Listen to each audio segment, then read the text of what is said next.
Thank you. Good morning. Good morning. If I knew that I would have to follow Juanita Change, I would have left this country this morning. Well, she's a friend. So thank you for being here, and congratulations on International Women's Month. I'm going to start with a couple of stories, and the whole strategy is that there'll be stories, there'll be interaction, there'll be fun. Are you game for it? Yes. Say hooah. Hooah. Hooah is what Al Pacino said in the movie Scent of a Woman. Do you remember that one? Hooah. Okay. Many years ago, when I was about 17 years old, I was looking for a change in life. You know, when people search for meaning in their lives, when they turn to 40, and I was turning 40. I was in the States at that time. And I said, you know, I have to go and find purpose in life. I have to find meaning in life. I went to this place in Virginia called Yogaville. How many of you do yoga here? None? Okay, that's cool. So I went to Yogaville, Virginia. Virginia is a Thomas Jefferson country. Thomas Jefferson is the guy who wrote the Constitution of USA. So I went to this place. This is about 20 kilometers away from his hometown. And Yogaville is a place which is the size of UP. It's free. And people teach yoga, people practice all sorts of, you know, the Zen kind of things there. The guy who headed this place was a yogi, an Indian yogi like myself. I don't look like a yogi, but he looked like a yogi. And he was about 6'3", and he could stand on his feet, one foot, and do the Macarena. Now, in this place, in Yogaville, Virginia, he had built a temple. It was called the Temple of Universal Truth. It was a round temple, and there was a pinnacle in the middle with blue lights. In that temple, there were about 12 sections. And each of these sections was assigned to a specific religion. So there was Christianity, there was Judaism, there was Islam, there was Hinduism, there was Zen. And in one of the corners, in all those sections, they had put the religious books of each religion and each faith. And then there was the core message of each faith. So I went around walking, and in one of those 12 sections, there was a Cheyenne tribe. You know what's a Cheyenne tribe? Red Indian tribe? They had a section there, and they too have their own faith. They too have their own gods. Cheyenne faith had this core message in their cubicle. And it said, perhaps God is like the spoken word. And that was a kind of a strange statement to read. Perhaps God is like the spoken word. What did that mean? I asked around, and I tried to understand it. It meant that when you speak something, when you utter out a word, when you say something, it becomes real. Like you tell someone, I love you. It becomes for life. You cannot withdraw that. Or you tell someone, I hate you. You cannot withdraw that. Or you make any kind of a statement, it gets written in stone. It gets written in a non-tangible stone. That's the power of the spoken word. Do you agree? Yeah? So I'm going to talk to you about how to employ this. How to make meaning out of everything you say. Are you good with that? All right. So that's story number one, to set the ground. Story number two is a fictional story, maybe, I'm not sure. It's about this little boy. Let's call him Roosevelt Jr. Yeah? Roosevelt Jr. was old school, so he was brought up in one of the farms in USA. His father used to give him instructions every weekend. You know, in the olden days, there was no TV, no internet, no Game Boy, no nothing. So on weekends, Roosevelt Jr. would go to Roosevelt Sr. and say, Daddy, what do I do this weekend? So Daddy, every weekend, used to give him a small assignment. You know, go paint the fence. Go mow the lawn. Whatever. Every weekend, he had some kind of a job to do. And in that job, there was a certain amount of learning for the little boy. One particular weekend, little Roosevelt goes up to Daddy Roosevelt and says, Daddy Roosevelt, what do I do today? Daddy Roosevelt says, boy, here's a bunch of nails, and here's a hammer. Go out into our backyard, and there's a large oak tree out there. In that oak tree, take this bunch of nails and hammer these nails inside that oak tree. So the boy says, okay, yep, I'll go do that. So he runs out into the backyard, picks up the bunch of nails and hammers them into the oak tree. He comes back and he said, Dad, mission accomplished. What do I do next? He said, go and play, have fun. So little Roosevelt runs away, with his tail between his legs, and he runs away. He says, yep, I'm gone. Come next week, little Roosevelt comes back to Daddy again. And he says, Daddy, what do I do this weekend? Well, he says, here's the hammer, son. Go out into that backyard, go back to that oak tree, and the nails are there. This time, pluck those nails out with the other side of the hammer and bring them to me. So little boy runs out into the backyard, plucks the nails out, comes back to Daddy and says, Daddy, mission accomplished. And Daddy says, good boy, here's a biscuit. No? So little Roosevelt runs out. When he goes out, even though he was little, there was some thinking going on inside his head. And he comes back and he says, Dad, I want to ask you a question. Dad says, what's it, son? He says, what is the purpose of all this? Why did you make me go hammer the nails last week, and this week you asked me to pull them out? What's the big idea? So Daddy says, son, go back to the oak tree. Look at the place where you hammered the nails. Are the holes still there? Would the holes still be there? Yeah? Boy comes back, yes, sir, Daddy. The holes are still there. The holes now have become scars. They have become holes inside the tree that can never be plugged again. The meaning behind the story, says Daddy tells the little boy, is that every time you use words, the kind of words you use, the way you employ them, whatever you say, you can either build with those words, or you can destroy with those words, or you can kill with those words. Tama po? Yeah? So that's the essence of what I'm going to share with you in the next 2 hours. Are you good for it? So do you want to use your words so that you can build every time you speak? Yeah? Okay. Now, a show of hands. How many of you here are public speakers? Oh, I just heard somebody here. You, of course. Anybody else in the back? Let me ask you, do you have to speak in public sometimes? Do you have to talk to a bunch of people, like 2, 3, 4, 5, right? Do you feel challenged? Sometimes if there's a new bunch of people, right? Or there's a large group. Why do you feel challenged? What are the reasons, Kaya? I speak Tagalog a bit. What are the reasons, Kaya?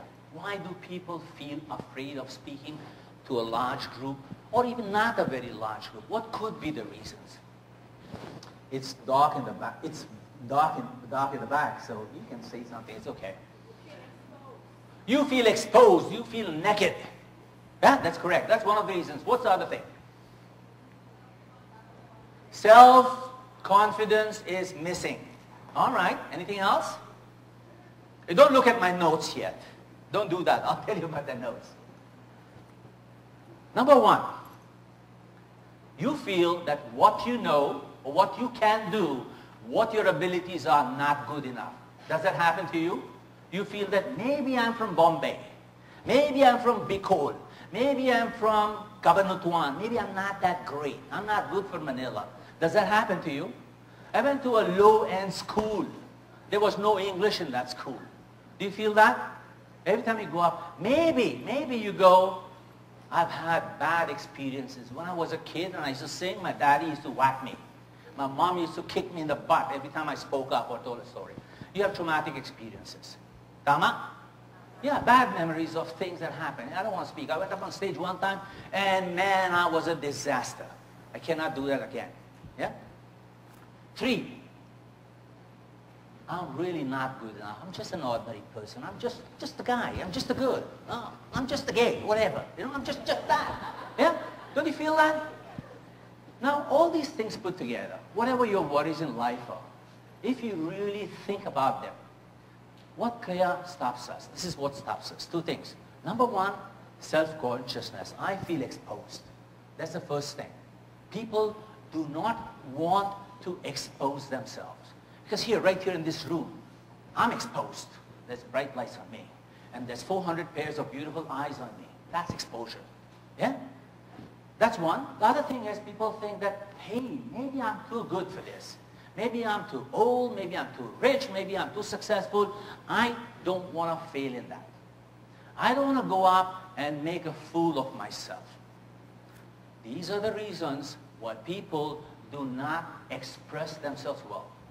These are the reasons they don't know how to punch those nails into the oak tree. These are the reasons that when they speak up, they are not sure about what they're going to say. These are the reasons why people don't get through. That's why if you go to business meetings, people talk back and forth, they exchange emails, they exchange fax messages, but the message doesn't go through because people get so absorbed with who they are rather than what they should do. Does that make sense? Okay. Now if this is good for you, if this is something you want to overcome, go HeART. Or go yeah, it's up to you. I don't really care. Fine, whatever is ladylike. All right.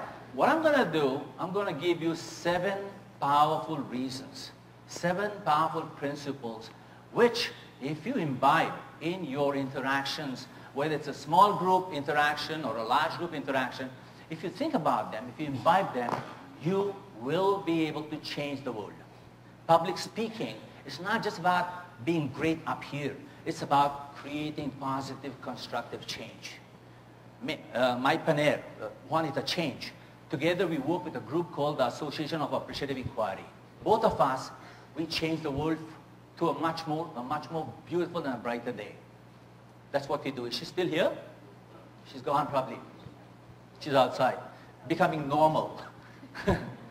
Here, number 1, 2, 3, 4, 5, 6, and 7. 7 insights. I'll go over them one by one for you. If you ever have a question, just raise your hand and you say, Raju, please help me understand this more. Please help me make it more applicable. Please give it real life. Create an example for me so I can use it. Number 1, the authenticity of your objectives. By the way, I get afraid too. This is my medicine when I get afraid. The authenticity of your objectives. What does that mean? That means every time you enter a meeting room, every time you approach a customer, every time you approach a stakeholder, every time you approach your son, your child, your colleague, your employer, your boss, or your junior, you need to figure out, why am I approaching this person? What are my real, true reasons? Why am I going to make this presentation?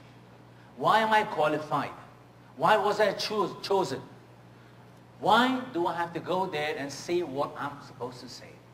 You've got to ask yourself these questions. Most people who do not do a good job in public speaking interactions or even one-on-one interactions is because they have their objectives wrong. They think they must do this because I am the manager. They think because I'm assigned to do this. How many of you go and make presentations because I was assigned to do this? It doesn't work. You do. You do. Well, if that's okay, if when you're assigned to do it and you buy that thing that I am assigned to do this, I'm good with this, fine. If your vision, if your core values go along with the assignment, fine. If they are in contrast, you will fail. If you're given an assignment, you're not happy with it, you shall not succeed.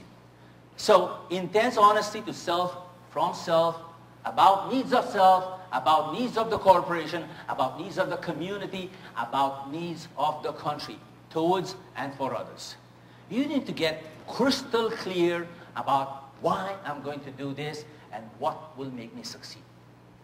People call it research. Fine. You research the depths of your being, not just the cognitive skills, not just the cognitive requirements.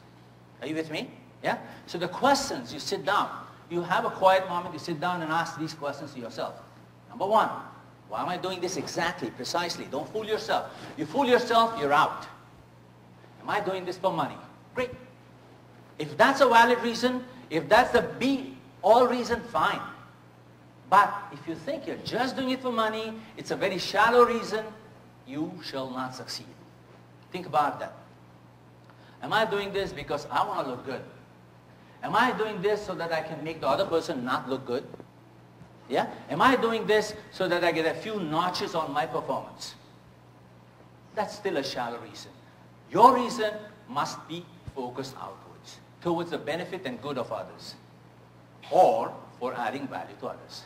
3 powerful questions. Authenticity of your objectives. Really, really powerful. Does that make sense? Okay. Questions, if any? Not so far. Okay. Number 2 principle. Number 2 insight. The measure of your clarity. The human mind, or the human thinking panahon, let's call that the human thinking panahon.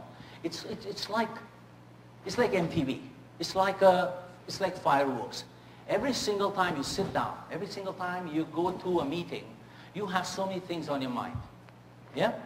The school of NLP where I come from, it says a person, a single individual, can only balance or juggle with 7 plus minus 2 important ideas in their head.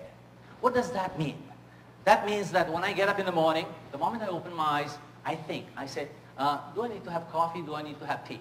Do I need to go to work today, or do I need to drop my kid? Yeah? Those things, they juggle on your head. So at a given moment, when they're sitting down here right now, there are 7 plus minus 2 things going on around the panahon of your head. Does that make sense? You are probably thinking, was the lunch good enough? When is this guy going to stop speaking so I can have fun? Yeah? What is going to happen for the rest of the day? How will I go home tonight? I wonder where my husband or my children or my colleagues are. Is that what's going on in your head?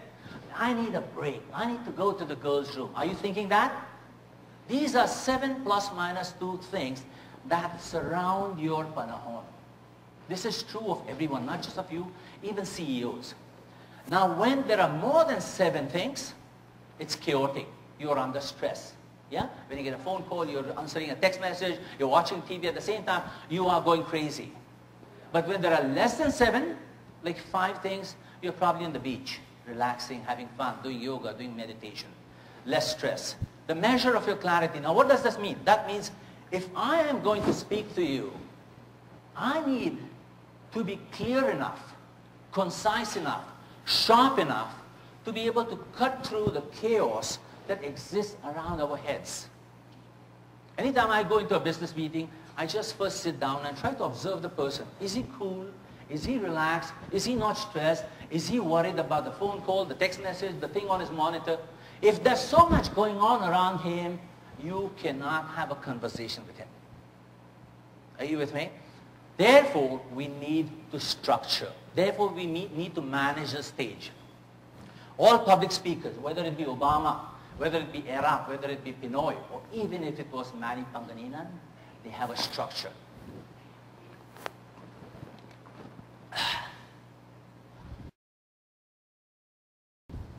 What structure am I going through? Any ideas? Any writers in the room? Yes, you are? Public speaking and conversations transfer knowledge, ideas, and feelings from one mind to another. This transfer requires structure, smoothness, and simplicity, for which a whole lot of researching, planning, and practicing has to be done at home. Yeah? They say plan well, prepare well, do the research, do the practice, do the rehearsal, then come here, you're ready to connect well. The measure of your clarity. So far, from a ranking of 1 to 10, have I been clear? Have I been 9, 7, 5, 4, 3, 2, or negative 5? Negative 5, thank you.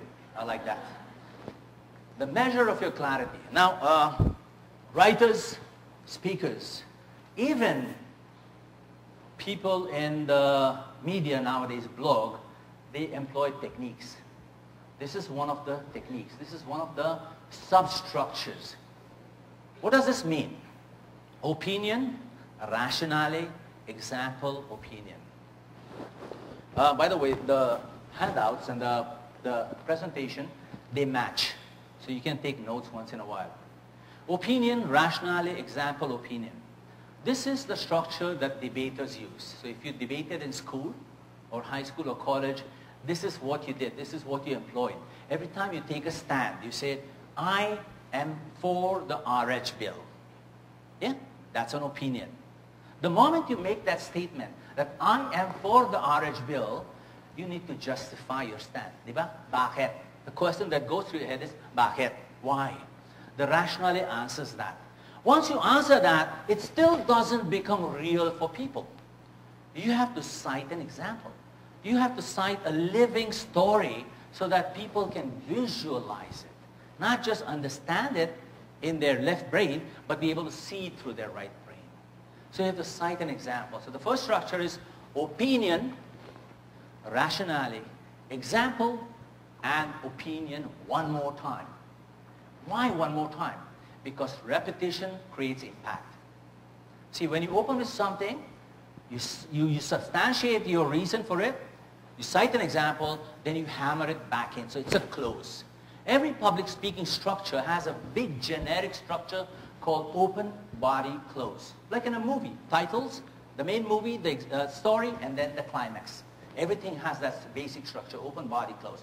But this is the substructure. Opinion, rationale, example, and opinion. I'm going to let you try this. It's in the handout, there are examples of it, but I'm going to let you work with this. So that's the first substructure to create clarity. The second one, anecdote, learning, and application. I just used two a while ago. Remember the story of Yoga and the story of the little boy? The story, somehow, story is the most beautiful thing that you can do to convince or create influence. Anytime you have to go explain something, if you cite an example, a story and example are almost the same thing, by the way. So anecdote, learning, and application. The whole book, the whole good book, by the way, and also the Aesop's fables and all those chicken soup for the soul are based on that structure. Cuento, what you learn, and how you can use it. Yeah, I got it back. Anecdote, learning, and application. Application is real life application. That's structure number 2. Structure number 3, proposal, application, benefits. The first one used by debaters and lawyers. Opinion, rationale, example, opinion. When you want to change somebody's mind towards a certain subject matter. Anecdote, learning, and application used by the good book, used by every pastor and preacher in the world. Yeah? They'll take a story from the good book and they'll tell you what to do with it. Proposal, application, and benefits used by salespeople. Used by people who want to sell a project. Yeah? We want to sell you this, and this is how you can use it. That's how much money you will make. These are very basic 3 substructures. There are many more. There are many more, but we just focus on these 3 for today. Are you good with this? Yeah. So let's go back. Number 1, the authenticity of your objectives. Number 2, the measure of your clarity. You have to do homework. This is done at home. This is not done in the presence of the audience. Now this is the larger structure which I was talking about a while ago. In your handouts it's stated there. If you look at it closely, the opening, then the substructures, if you're making a presentation for 2 hours, 45 minutes, half a day, you can use this. So you can come around. So the whole thing comes around. And we'll talk about why the heart. Okay? Are you good with this so far? I want to say who are? Good girls. All right. Now the third one, most powerful. Not really most powerful, but almost most powerful. The degree of your creativity. The degree of your creativity. Structure, logic, fluency are extremely important, but the human psyche tires very quickly. Are you tired already? Not yet. It'll be 45 minutes before you become tired. I'm going to be here for 2.5 hours. That means after 45 minutes, you'll all be fast asleep, which is fine by me because I can continue talking to a sleeping crowd. Structure, logic, fluency are extremely important, but the human psyche tires very quickly. Yeah, that's the limit of the brain. 45 minutes is how much it can jog, how much it can walk. After that, it has to cool down. It has to unwind. Now, of course, in a one-day interaction, you cannot let the brain go home and take a nap. you have to change mode. That means sleeping is not just resting for the brain. Sometimes when you change mode, the brain gets a rest. Yeah, doing something different. That's how you burst stress too. We need to innovate to stay on top, add humor, stories, or other forms of interaction to differentiate. Yeah? Add humor, stories, or other forms of interaction to differentiate. Are you good with this? Yeah? Now, I'm going to let you do a little activity which kind of changes the pace of my last 20 minutes. You know? But before I do that, I want to give you a real-life example of humor which is irrelevant. Is that good for you? Yeah? You like irrelevant humor? All right. Yeah, I like that too sometimes. It kind of breaks the pattern. So you probably now have figured out that I'm Indian, right? Halata ba yan? Halata yan. Okay lang, okay lang. Let me tell you a story about my community. 4 little Indians. You like the image, yeah? 4 little Indian turtles. Not Indians, but Indian turtles. They decided to go for a picnic. And most of them live in Magallanes, if you know that. No? So from Magallanes, they decided we'll go to the picnic grove in Tagaytay. Now, they were very eco-conscious. They said, we'll not take the bus, we'll not take the train, we won't take a cab, we won't take the car, we'll walk. Yeah, we'll be very we'll conserve energy, so we'll walk. So they packed their picnic bags, they put their samosa, their chapati, their chicken curry, and their papadums, and they packed bags, they put on their turbans. I hope they don't catch this on TV here, no? So they put on their turbans and they started to walk from Magallanes to Tagaytay. It took them 1, 2, 3, 4, 5, 6, 7, 8, 9, 10 days to reach Tagaytay. They reached Tagaytay and they settled down in the picnic grove there. They put their Indian blanket on the Indian carpet on the floor and they sat down, they opened up their picnic baskets and their balos and they put their sandwiches, samosas there and they said, let's have a picnic. Yeah? In the meanwhile, there were people riding horses and taking the plane and doing stuff and little Filipino kids were playing. But these 4 little Indians, they sat cross-legged, turtles by the way, yeah? They put their turbans on the side and they sat down to eat. Then they realized that they forgot to bring bottle openers. They brought sandwiches, samosas, they had Coke by the way, all the products of Coke. Okay. What are the products of Coke? 7-Up? No, it's Sprite, I'm sorry, my mistake. So Coke, Sprite, what else? Viva water, yeah, that's okay. So they said, how do we do this? Coke did not provide us with bottle openers. They said, what do we do now? And Indians are kind of slow when it comes to decision making. And they said, one of us will have to go back home to bring a bottle opener. So they said, how do we figure this out? I forgot to tell you that their names were Ini Singh, Mini Singh, Mini Singh, and Mo Singh. 4 little Indians. So they said, now how do we decide who goes home? They said, it's obvious, we'll have to do Ini, Mini, Mini, Mo. So they said, okay, start. They said, Ini, Mini, Mini, Mo, na, na, na, na, na, na, na, na, na, na, and then Mo. And then Mo goes, I don't get it. Why is it always me? Every time you do that Ini, Mini, Mini, Mo thing, it's always me. No matter where you start from, whether you start from Ini, Mini, or Mo, you still end up with me. I don't get it. And my name is Mo. So they said, all right, I'll go. He said, I'll go on one condition. He said, I'll go on one condition, that until I come back with the bottle opener, you shall not touch the sandwiches or the samosas or the chapati or the chicken curry. You will wait until I get back to Tagaytay. So they all swore and they agreed that we won't touch the food. So Mo Singh picked up his turban, he put on his turban and he disappeared into the bushes. He was gone. 1 day, 2 days, 3 days, 4 days, 5 days, 6, 7, took him 10 days to come. 18 days, 19 days, 20 days, 21 days, Mo Singh did not come back from Magallanes. I hope there's no Indian in the room. So Mo Singh did not come back from Magallanes. The other 3, Ini Singh, Mini Singh, and Mini Singh, were getting really, really hungry. They said, what do we do? He said, you know what? Let's just take 1 bite each. How about that? We'll pick up the sandwich, put the samosa inside, and we'll have 1 bite each. Is that good? we won't have broken the promise so much, just a bit. So they all picked up their sandwiches, and I don't know if you saw the movie Finding Nemo. Remember the big turtles in the movie? Well, remember how slow they go? Or if you've seen the movie Rocky, remember every time he gets hit, he goes, ah. So they picked up the sandwich, slow motion, but ah. So as they were about to bite into the sandwich, yeah, visualize this, go, yeah. Three of them, Mosing, jumps out of the bushes, and he says, that's why I never went. That's why I never went. Okay. You like that, huh? You like teasing Indians. I like it. Okay. Okay, now, this is what we'll do. I want you all to stand up, please, if you don't mind. And I would like to have a tall volunteer. How are you? There you go, lady in black with the black stiletto, not red, black. Whoa. Oh, Jesus.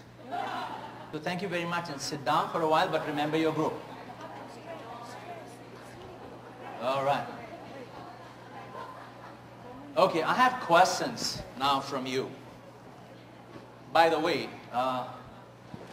using humor, using exercises, using questions in a public speaking interaction is important. Why? Because it moves the power from the speaker to the audience. It moves the responsibility of me holding you up to you. So now you and I have become partners, haven't I? Yeah? From about 20 minutes ago, it seemed like I was in charge. I was the boring person. Now we are all together boring people. Isn't that nice? Yeah? So that's what happens when you do that. You can do this in any kind of an interaction. It doesn't have to be exactly this one. It could be just questions. I don't know if you watched the movie What Women Want. Mel Gibson and Helen Hunt. You remember she making a presentation? She was classy. She throws something on the desk and says, let's talk, guys. That's the way to do it, It's how you engage people by letting them share something. Sometimes it can be irrelevant as that 4 Indian turtles. That can be stupid. It's fine. It depends on the situation. Now, I have questions from you. The questions are, number one, of the 2 sets of exercises. Number one, when you were looking for good, and then when you were looking for things kadiri about yourself. Which of those exercises was easier? Sorry? Looking for good. Now, looking for good. Thankfully, it's my lucky day. I get the same answer everywhere I go. People say looking for good was easier. Then my question to you is, why do we, during the rest of our lives, go looking for things that don't work? Yeah? When we see something, we face a situation, we face a person, we first figure out, oh, she's not tall enough. Oh, he's very old. Oh, he's a little fat. Don't you look for things like that? Are you with me? Come on. Go ahead, look at me. A little fat. A little gray, right? Didn't you notice that? Nice shoes, but fat. Yeah? We always look for things do not work. And that's our programming. That's what life has done to us. That's what civilization has done to us. In our natural form, we are totally creative. That's why when you want to be creative, you go to the garden. So you feel natural. You go to the beach, so you feel natural. When you come to the city, you stand in a jeepney line, you feel really bad. Yeah? What it means that all of us have the capacity to discover good. Not just in ourselves, but in the world around us. When you say discover good, it means something positive. It means something constructive. It means something creative, something new. But we squash our creativity. Are you with me? So when you have to make presentations the next time, and I'll show you how to do this, I want you to remember that. If you feel like doing something different, if you feel like changing the colors of Coca-Cola, don't do that, don't do that. I won't get paid. Don't change the colors of Coca-Cola. But what I'm saying, if you want to be creative, go ahead and try it. Now what happens? What happens? That's the external reason that you're programmed to look for something wrong. But when I pushed you, when I put pressure on you, I said, 60 seconds, get, set, go. I did that. What happens is that your logical reasoning, your analysis, your rationalizing stuff stopped a bit. That's when you came up with so many more creative ideas about your beauty, about the wonder of yourself, about things that are good about yourself. You came up with so many more. But when I ask you what's good about yourself, you might say, okay lang ako, I'm all right. Yeah? But when I remove the restrictions, you become brilliant. So now I'm going to share a little skill called mind mapping for you. But mind mapping is based on the fact that we explore the depths of our mind for good thoughts, for creative ideas. All of you may be conversant with the left brain and the right brain dominance theory. You know, left brain, especially teachers and trainers know this. Left brain share, right brain share, left brain share, right brain share. Well, that's a myth. We actually work with our whole brain. There's no such thing as a totally right brain person or a totally left brain person. You have left brain preferences. Yeah? So when you just did this, you tap into the depths of your mind. Without restrictions. You become creative from the core of your brain. Okay. Now, the technique that I want to share with you is that technique that constantly, continuously explores mind's ideas from the depths of your brain, and that's called mind mapping. Marie in the back is conversant with it, and Ella in the back are conversant. Anybody else who knows what mind mapping is? You, ma'am? What's your name? Cherry? Would you like to tell us what it is according to you? It's your chance to do public speaking. And there's a mic right behind you. Or you want to come up here? That takes courage. You want to come up here? I'm fine with it. Oh, you are the girl here behind me. Okay. You want to take that mic and tell me what that is, Cherry? Quickly. Give her a round of applause. Be nice. Oh, yeah, she is the MC. I was thinking I'd seen her somewhere. Go. Okay. So this mind mapping, you actually start with one idea. Say, red. Okay. And then out of this idea, say red, we try to start branching out or drawing not necessarily straight line, even crooked lines, and just just thinking about all the things that will link back to red. And then out. So what's your first My word? example was red. Oh, red, the color red. Yes. Pula. Okay. Yes. So after linking it to red, probably we'll have an idea of stiletto, and then we'll think about, all the things that are related to stiletto. Okay. Probably are not very logical, but Yeah. some things that we will associate with the word red and stiletto. And it goes on and on. You deserve a free book from somebody in the back, not me. Mind mapping. As I mentioned a while ago, at any given moment, your left brain and your right brain together comes up or manages or juggles 7 plus minus 2 ideas. Now these ideas are not always in sentences. They're not words. Sometimes they are just images. Yeah? Sometimes they're just feelings. Yeah? And you don't have words for that. That's why you use a single word or a picture for this. Now what is mind mapping from my point of view? Mind mapping is a two-dimensional reflection. It's a two-dimensional reflection of your own thinking. You have to remember the word own. Underline that word own. That's only yours. It cannot be for somebody else. You cannot mind map someone. Yeah? You cannot psych somebody out. This is not ESP. Yeah? Your own. It's a 2D reflection of your own thinking, of your own ideas, of your own emotions, of your own angst, of your own anger, of your own frustration, of your own hope. Doesn't matter what it is. Whatever rises from the depths of your being, from the depths of your soul, from the depths or the core of your brain, it's yours. So mind mapping is a 2D reflection of your own thinking, of your own ideas, of your own emotions, captured on paper. Captured very quickly on paper. What do I mean captured very quickly? Because a while ago when you did that exercise, if I asked you to take 10 minutes to come up with wonderful things from the balikbayan box, you would have come up with 5, 7, 9 things about yourself. But because I made you go fast, you probably came up with 15, 20 or 30 ideas about yourself. Are you with me? So speed is important. In brainstorming or coming up with ideas, speed is important. And a mind map is very natural to our being. It reflects or represents the basic element of the brain, the neuron. That's how a mind map looks like. And ideas occur here. New thoughts occur here. When one neuron shakes hands with another, when there's a chemical reaction between the two, that's brilliance, that's creativity, that's innovation. Every time a new idea, bang, there's a spark inside your brain. Sometimes that's why it's called spark, an idea. So it's really dependent on how our natural architecture is of the brain. Okay? That's just a very brief description. Now, of course, when I run a workshop, the thing that I do is I make you unlearn your old left-brained habits. Very structured, very linear thoughts. I help you break through that. Today I can't, so this is just a teaser. This is how you mind map. No? Are you good so far? Yeah? How many points, how many insights have we covered? Number one? Come on, speak up, ladies. Loudly. The objectives. Yeah? Sometimes you call your objectives your purpose in life. Yeah?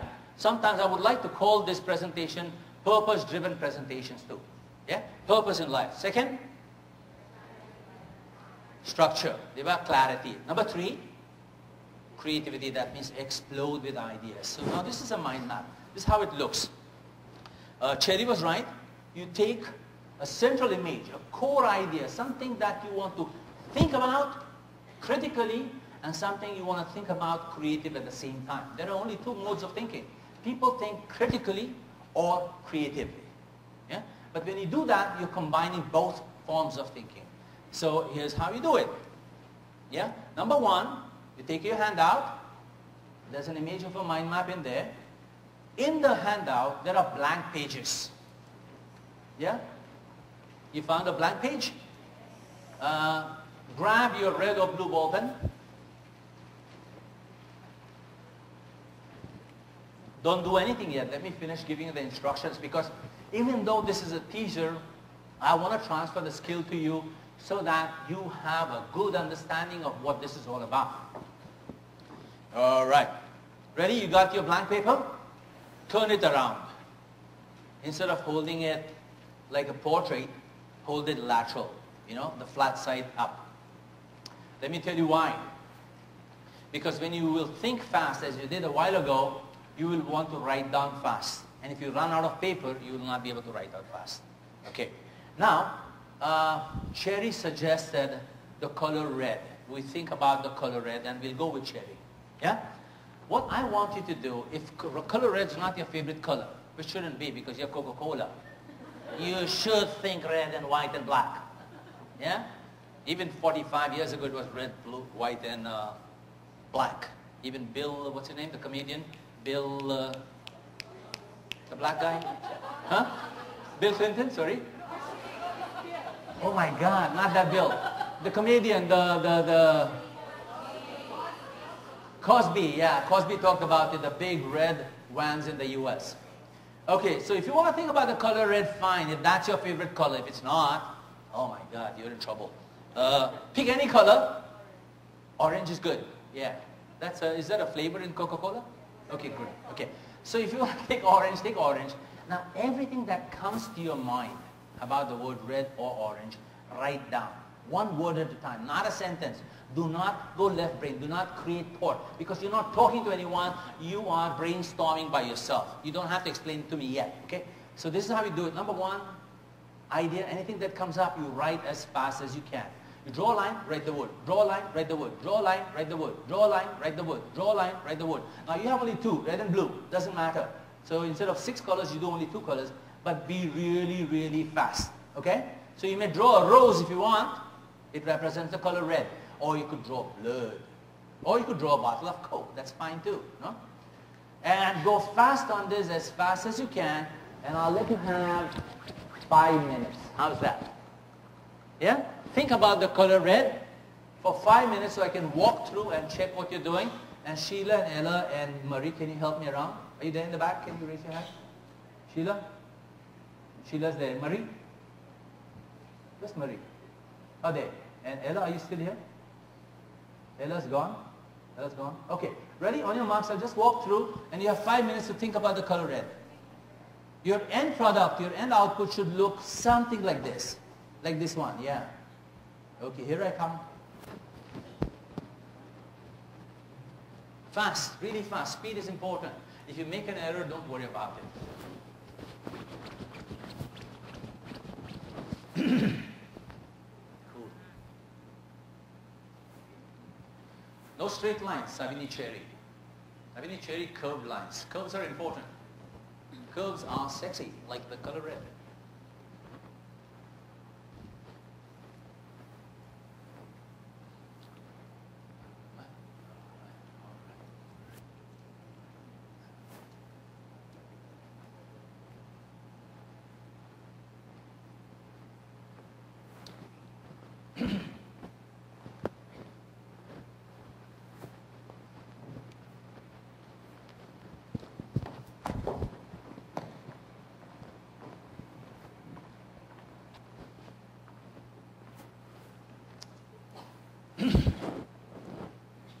You've gone 45 seconds, so you have 2.5 minutes more. Speed.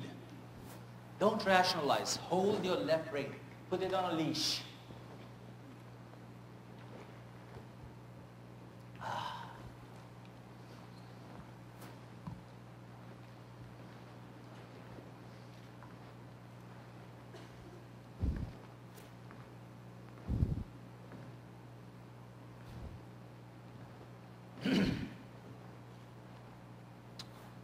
Two minutes ago,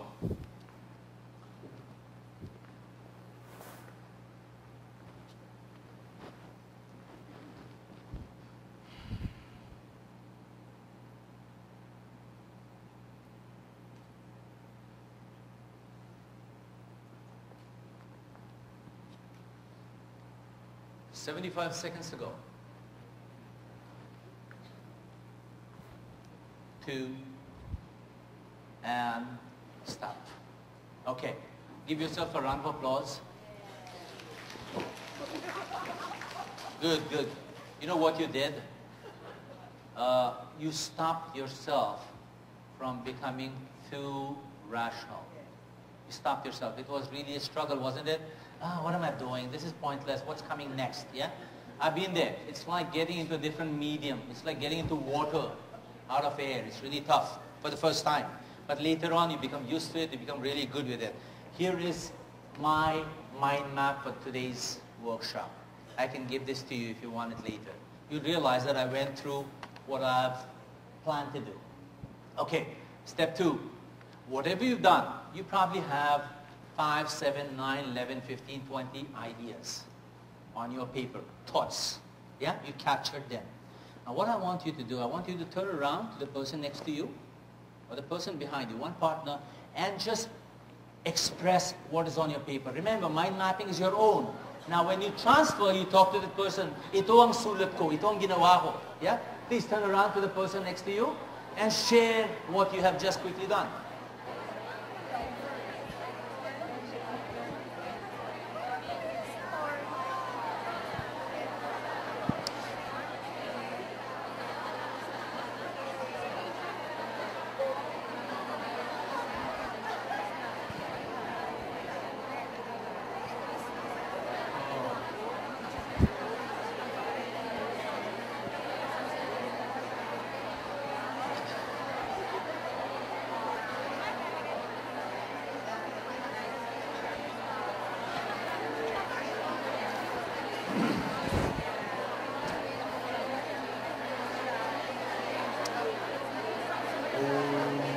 Okay, stop a bit. Stop.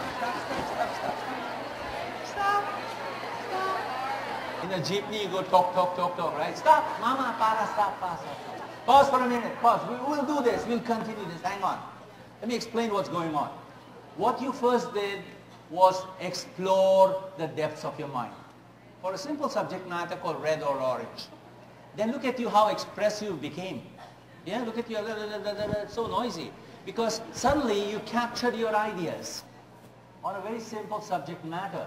When you are making presentations, any other time in life, you sit in front of a computer and you go blank, right? The screen is working in front of you, but the screen inside doesn't work anymore. But this allows you to express yourself, so you capture your best ideas quickly. And when you give form to it, when you give it kinesthetic, verbal form, it solidifies. You internalize the idea on your ideas on the color red. That's form 2. It's like repetition. It's like review. Yeah? It's like going back to school and say, I wrote this book and I'm reading it to you. So it's like reading a poem to remember it well. Does that make sense? Just because you talk to someone. Remember the power of the spoken word to create change? You use the power of the word in a very slight manner just now to talk to somebody. Does that make sense? Does it connect back to the original story? Yeah? So anecdote, learning, and application. The anecdote of the spoken word, this is the learning, and that's the application. How's that? Yeah, I didn't know that. Okay, cool. Now those are 1, 2, 3 insights so far.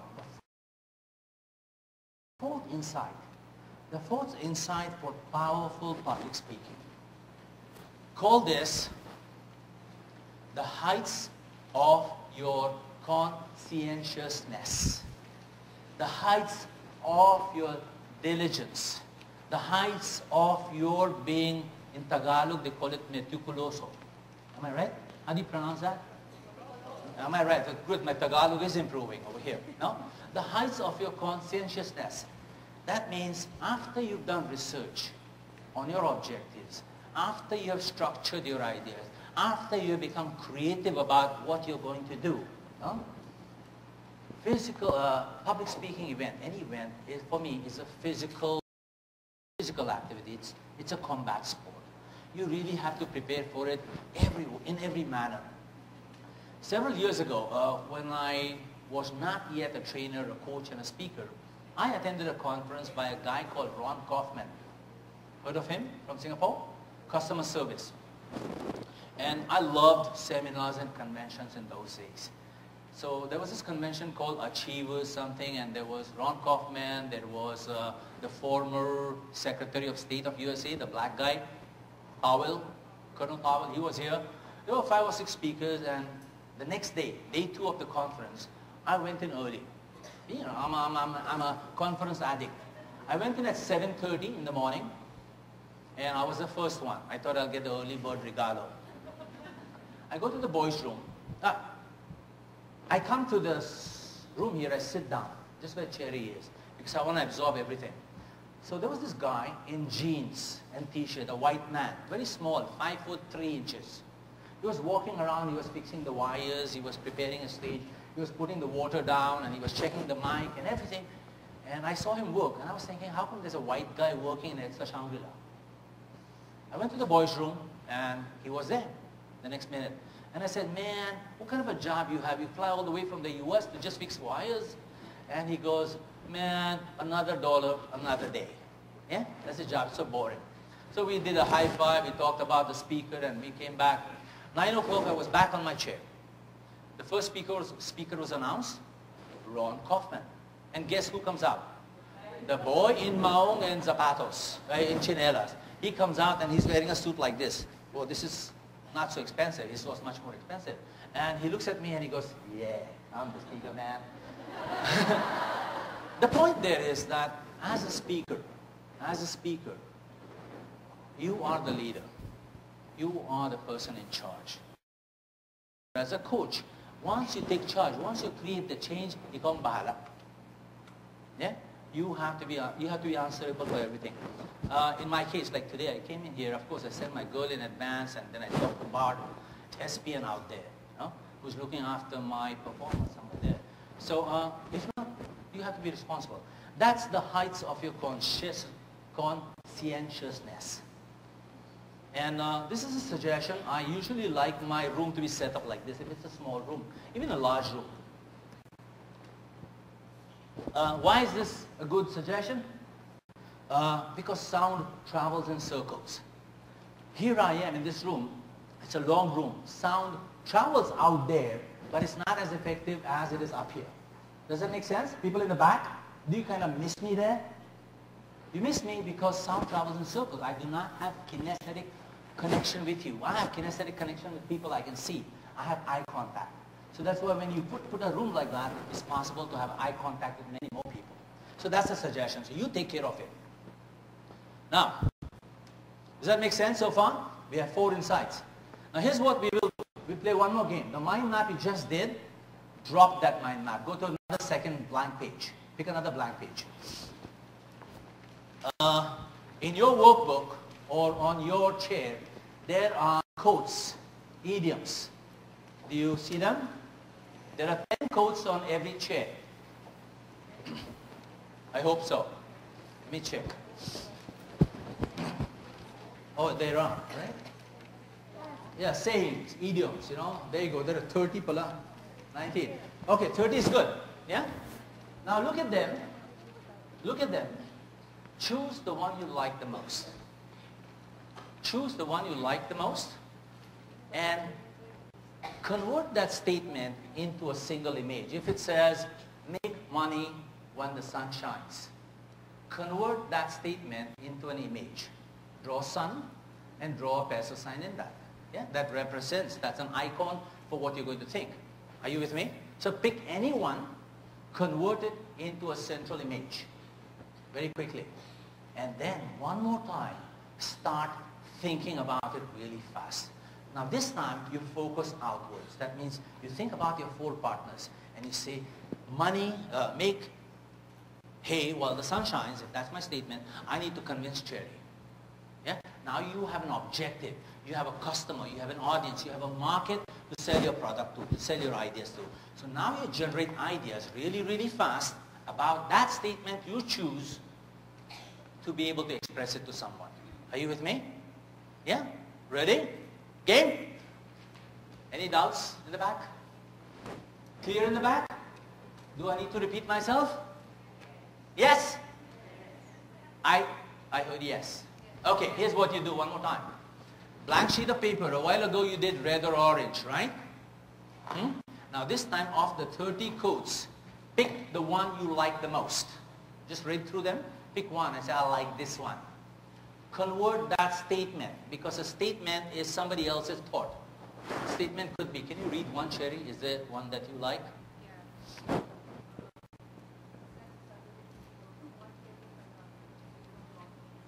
Success is the ability to go from one failure to another. That's the one Cherry likes, no? Now she'll think about that and try to create a short presentation using the formats that we talked about a while ago. This one. Oh, there's a lot way back. Oops, oops, oops. Go back, go back, go back, go back. Oh, slow. Long distance. Yeah? Not good transmissions. Coming, coming, coming, go, go. Oops, oops, oops. Go back. Going back, going back, going back, going back. It's in your book. The substructures. Yeah, the substructures, and there are examples of the 3 substructures. Yeah, so take one statement and now start working on it for the next 5 minutes. Where is it? 1, 2, 3, go. This one, yeah. Choose any of these 3. Yeah, any quote, any idiom. Choose that and now create a little presentation of it quickly to express it to your kapitbahay, to your neighbor. Yeah? Okay, on your marks, get set, and go. 2, 1.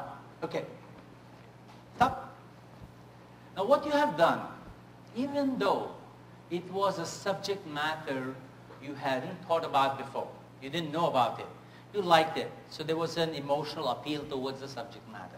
Then you created and generated ideas alone. You brainstormed alone. And while you were brainstorming rapidly, you were also thinking of a purpose. How do I tell this? How do I explain this? And that structure, those 3 structures I suggested, they will guide you through in thinking, focused, with clarity. Yeah, that's what happened. Do you agree? Yeah, it's not yet a presentation. Think of it. Yeah, you won't go to market with it, but I'm giving you a sampler. So if it makes sense so far, say yes. Yeah, I can see some smiling faces. That's a good sign. Okay, now hold on to that for a while. Now what will happen? There's one truth about a mind map. A mind map is a representation of your thinking.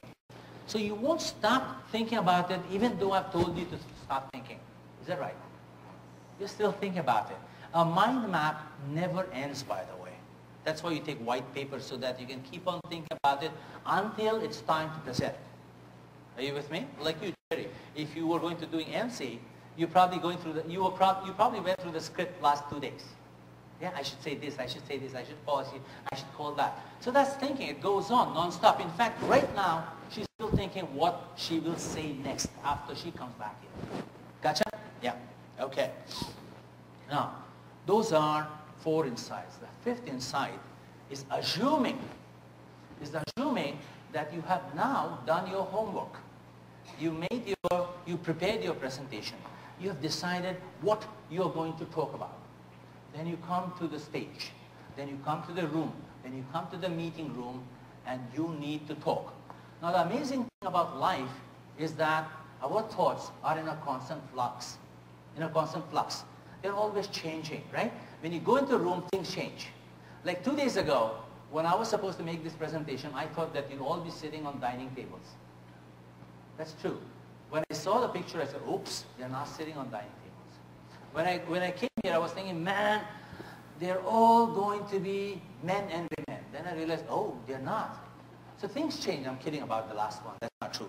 I knew that it'll be mostly ladies. No? So things change constantly. So when you have done your preparation, when you've done your homework, by the time you get to the stage, things will change. Now when you get up there, here's the most important insight. The relationships that you build.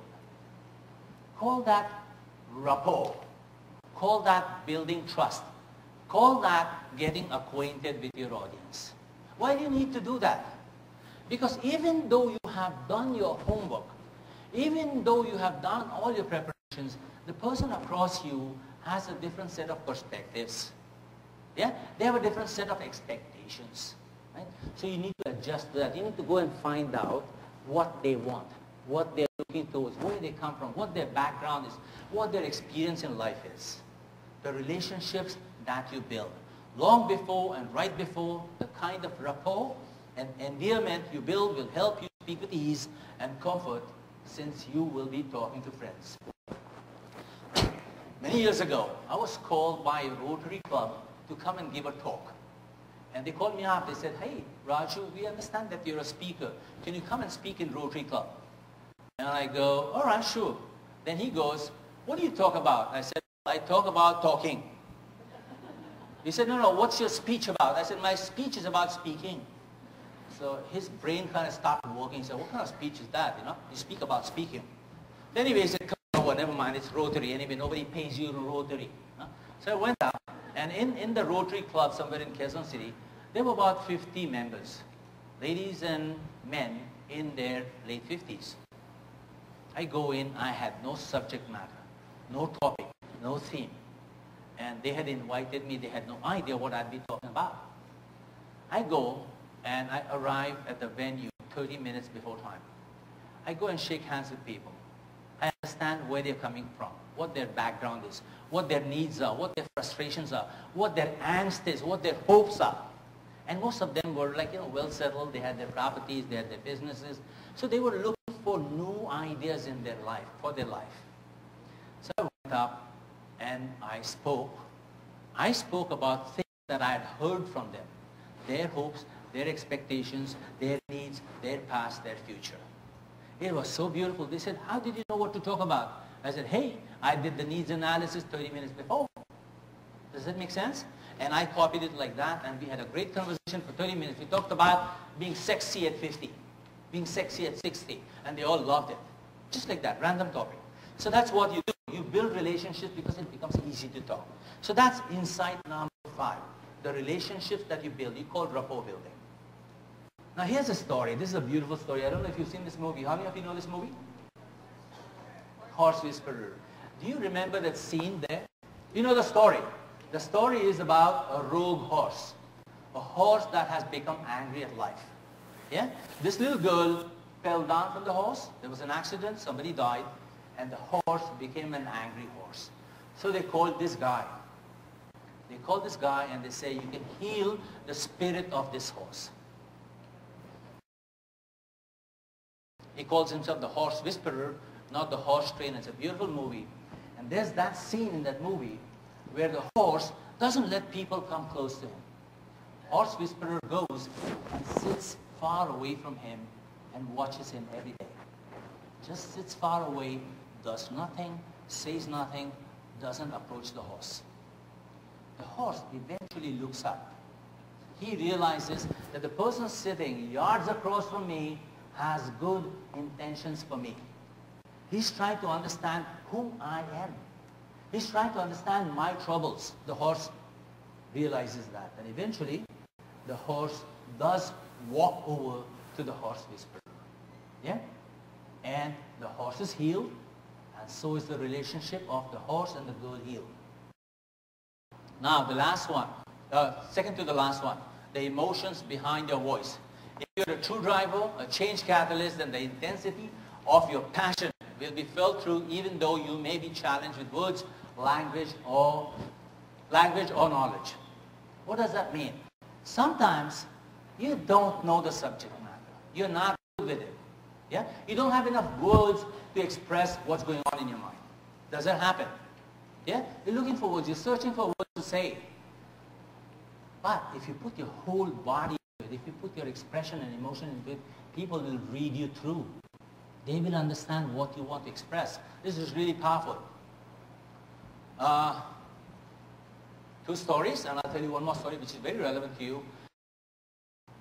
Here's a story. This comes from Daniel Goleman's Primal Leadership, the book. This is a story of a mother who gave birth to twins, Noah and Nolan. When the babies were presented in front of her, when she looked at them, when she beheld them, she looked at the one on the right and she said, this guy looks like me, therefore he's like me. This other guy looks like his father, therefore he must be like his father. Not a good man. This is the thought that goes through her mind when those two babies were infants. Rest of the life, she is a mother to them. So they go to the same school, they wear the same clothes, they buy the same shoes, they drink the same drink Coca-Cola, yeah? They graduate from Ateneo. 35 years later, people researched this story and they found out that Nolan was confident, successful, had a lot of, his image, his self-image was very good. While the other guy went into drugs, failed at work. What was the reason? The reason was how the mother beheld them. Does that make sense? It's so minor, it's so subtle that you can change a person's life by how you treat them, through your presence, through your voice. Yeah? Through the power behind your authentic self. Now, here's a trick. How you do that? 3 steps. Number 1, if you want to make a presentation, before you make a presentation, go right in front of the audience and stand. The moment you stand, you create a kinesthetic dialogue between the two, between you and yourself, between you and the audience. Like I did, or like a while ago you did. So plant yourself, pause. When you pause, all that anxiety in your head will quell down and then project and make it big. Are you with me? This is a 3-step process. Plant right in the center, pause to quell anxiety, project as if you were on stage, far and big. There you go. Okay? Now, let's try that. The little work that you did a while ago, the little story that you wrote about the quote, it's your turn to turn around and present it to your partner. Go. Stand up. Find a partner, your previous partner, and share the story. True story. See if it lifts your spirits. Sometime in the early 90s, I was in the apparel business. And I used to have foreign guests. I had 2 guests at the time from New York, a Jewish lady who used to look like Susan Sarandon. You know the girl. The other one, Chinese, Brooklyn born, looked like Lucy Liu from Charlie's Angels. Both of them New Yorkers. Both of them had that Brooklyn accent. They would call water as water, water. And one time I remember I had a secretary called Merle Lopez. Susan, the Lucy Liu lookalike girl, she went up to Merle and she said, "Can I have bottled water?" And Merle comes to me and she says, "Sir, gusto niya parang water." I said, not parang water. Sabi niya, sir, parang water. And I go to Susan, Lucy Lou. I said, Lucy, what do you want? She says, bottled water. Oh, Murli, she wants water. So anyway, so we gave her bottled water. Now these two were my customers. I was driving them around Metro Manila. My plant was in the south, somewhere near San Miguel, and my office was in Makati, and we used to go back and forth. In the 90s, EDSA was under construction. MRT or LRT? MRT. It was under construction, and there used to be traffic jams. Do you remember those days? Yeah? So we were coming down from south, and we went up to Shaw Boulevard, and somewhere there we were making a turn to get back on EDSA. Susan Sarandon, the Jewish girl, she had eyes like frogs. And she goes, Raju, why do you have to always pass this street? Why can't you go from somewhere else? There's so much traffic, there's so much construction going on here. Why do you have to pass here? And I told her, hey, Susan, her name was not Susan, Dana. I said, Dana, Metro Manila is just north and south. There is hardly any east and west. Yeah? You have to always pass through EDSA. No matter where you're going. From Makati to Antipolo, you have to pass EDSA. Makati to Quiapo, you have to pass EDSA. Right? Every now and then. She said, okay, all right, I get it. But, make it fast. Susan, who was sitting with me, I used to drive a Toyota Light Ace that time. Susan, who was sitting there, Murli was there, and Dana, Susan was Lucy Lou, and Dana Ray, the Jewish girl, the Chinese girl, and the Filipino, they were sitting in the car. The Chinese girl, the one who looked like Lucy Lou, she goes, Raju, I want to ask you about the jeepneys. I said, what's it? She said, where are these jeepneys coming from and where are they going? I said, well, they have a destination, they have a starting point. I said, she says, how do Filipinos know where to go and where to come from? Where are the bus stops? I said, hello, this is not USA. There are no bus stops in the Philippines. She said, well, how do you catch a jeepney? I said, nothing. You stop there and you wave the jeepney down. And she says, they stop? They said, yes, you stop. I said, okay. Then she goes, well, how do you know where it's going? I said, well, it's written there. Cubao to Quiapo. And she says, what if I'm standing on this direction? How do I know it's going to Quiapo or Cubao? I said, you ask the driver. Yeah, you ask the driver. She said, okay, I get it. She said, okay, when I get in, she goes, this is an American girl, Chinese, really Lucy Lou look-alike. And she says, when I get in, how do I know how much to pay? I said, you don't know that. You have to talk to the jeepney driver and you have to tell him where you're going and he'll tell you how much to pay. She said, when I get in, who's handling me? There's no conductor, there's no ticket for this. I said, the jeepney driver. How does he know I got on or I'm getting on? I said, he's driving and he's looking into the mirror and he's counting the thing and doing everything sabay. He's a multitasker. And she says, whoa, that's amazing, she goes. No? Then she says, wait, Raju, I have to ask you something else.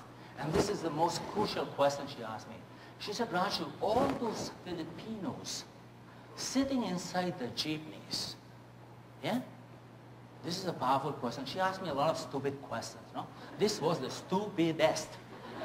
And she goes, from a Filipino point of view, not from an American point of view. She goes, Raju, all those Filipinos inside the jeepneys, why are they sitting so close to each other? And I was driving the Light Ace and there was traffic and I was already giggling from the previous question. So I had to park my car. I said, wait, I need to get down and laugh. I need to get down and laugh. She goes, why are they sitting close to each other? Then she follows up that question. She goes, do they know each other? That time I got down from the Light Ace, I got down to Shaw Boulevard right under the MRT thing, and I started laughing. Murli Lopez got down to it and she started to laugh also. I got back, I said, Susan, Lucy. I said, Lucy, I have to tell you this. This is the truth about Filipinos. Those people in the jeepneys, even though they're wearing mini skirts, there's a mama smoking a cigarette, and there's an old lady selling something, there's a hold-upper inside there, and the guy's looking in there. Yes, not only do they know each other, I said, the Filipinos regard each other, the whole country, as one family. And this is true. It struck me years later. This was my answer to her. I said, not only do they know each other, they're really close-knit. They're really tight. Filipinos are really, really tight. No matter what you do. You go to Hong Kong, and say Miss Araneta, the beauty queen. What's her name? Yeah, Evangeline Pascual, or anyone, or the wife of Aga Mula, you know, she's standing there in Hong Kong airport to catch PAL, and there is a domestic worker. They're standing together, and they're having a chat as if they've known each other all their life. Have you ever seen that scene? Yeah? So it struck me that you are the only nation, only community that is so well gelled. Does that make sense to you? And here's my note of inspiration, that you can change the world like you have done in the past. All your coup d'etats, they're like family affairs. Yeah, yeah. When there is a problem in Singapore, there's a maid in trouble, the president flies to solve that problem. When there's a problem in Dubai, somebody's been murdered or something, the whole country thinks about that. You are one family, my friends. This is the strangest community. So good luck and good night.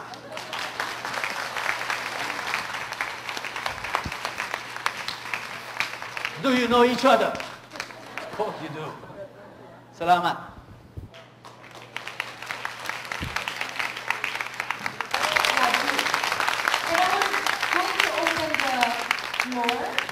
Just for 2 questions. All right, I'm okay. 3 questions. You have the time? Yes. Okay. Please approach the mic. Thank you. How do you do presentations, or how do you prepare your presentations, like your PowerPoint presentation? Ako. Yeah. That, you know, the audience is not focused on just looking at the presentation, but on what you're trying to communicate. Okay, great. You want to give her a hug, it's okay. Yeah, I promise hug. Now here's the difference. Here's the story. Your presentations, your Microsoft PowerPoints are not your presentations. Any interaction, you are the presentation. Do you think? That's called a visual aid. That's your backup. Like this job here, you know, your event is not those, not the set. That's not the event. The event is you. Are you with me? So you have to focus on what you're going to say, and that's just a backup. So don't think that's the presentation, that means everyone has to look at that one. No. No, that's a backup. So always create that as a backup or a cue. Yeah, as a prompter. One of the two. Never use it as the whole thing. If you're going to present the whole thing, you might as well give handouts. Does that make sense? Yeah, make it easy on their life. Give them handouts. But you need to talk. You need to interact. You need to create the dynamism of dialogue between you and me. Okay, that's a hug from Cherry. I hope that answers your question, ma'am. Miss. Question 2? Yes, ma'am. Miss. Question about building rapport before you present to somebody or like a group of people. Yeah. I understand the need for that, but I was just wondering if you have advice to how you could do that and still maintain a certain level of boardroom decorum when it's a business presentation. Good job. Number 1, your job is to find out who they are, what they need. Yeah? And then expose yourself slowly to them. Yeah? Don't get too high and thick right away. Yeah, that'll be dangerous because then you kind of short selling yourself. Yeah? So understand them more, but yet keep a certain distance because you are the leader. I'm not saying that the leader and the follower, there should be a little difference. It should be there should be dialogue, but somehow you're in charge there. Are you with me? So how do you maintain the decorum is by being polite, using the right language, asking questions, and not yet getting to a level where you become so much one of them that you can't really change directions of their lives. So it's a very careful affair. Yeah? You need to know more about them than they know about you. Of course, if they find out, it's nice. Yeah, in the long run. Like if I come back here next year, you'll know me more. That's fine too. But in the initial level, you need to keep that distance. But your presentation has to be structured and well-researched. Those are the first 2 or 3 insights. You need to work on them. Yeah? That's why the relationship building comes as a 4th step. Yes? That lady gets a book. It's strange, no? The 3rd one gets a book. Sorry? You're a great speaker. Great? Speaker. Okay lang. Okay. Yeah. But can you share with us the hardest presentation you ever had? That's a long story. Do I have 5 minutes? It's really a powerful story. It will change your life. Can I have 5 minutes? 3.5. I wrote in my book, my first attempt was to look good while speaking. That was a wrong attempt. The second one was to be a good speaker. Wrong attempt. You have to be a speaker of good things. Does that make sense? Looking good, being a good speaker, a speaker of good things. Now here's my most challenging presentation. 3.5 minutes, all right? I know I'm out of time.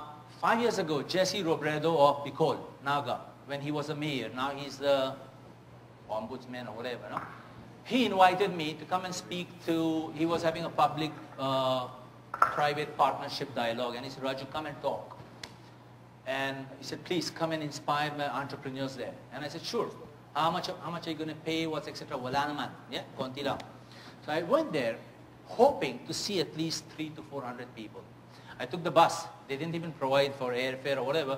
So I took the cheapest bus from Ayala, Alabang. I arrived in Bicol, and I thought, hey, there'll be a big crowd to pick me up. There was a tricycle guy. He picked me up. So me and my wife, and we went to this event, and they brought me to a small house.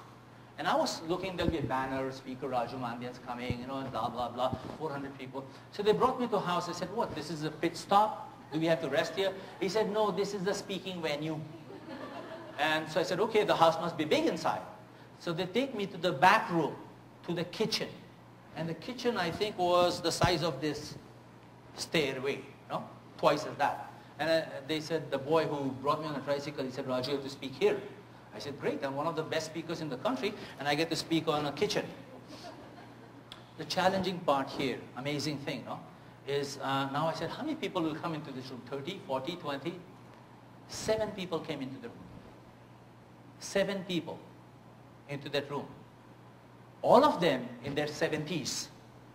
All of them pulburon makers from Bicol. Lolas, Grand Lolas, Grand Lolos. 7 of them. And I said, God, I said, do they speak English? They said, well, they understand. I said, fine. Now my wife was with me. I was hoping she would translate for me. She's Filipino. Do you know, at that minute, because you think you're a professional public speaker, I have taken what is known as the Athenic Code of Public Speakers. That means I will speak to you no matter whether you are 1 or 1,000. That's the promise I've taken. That's my oath.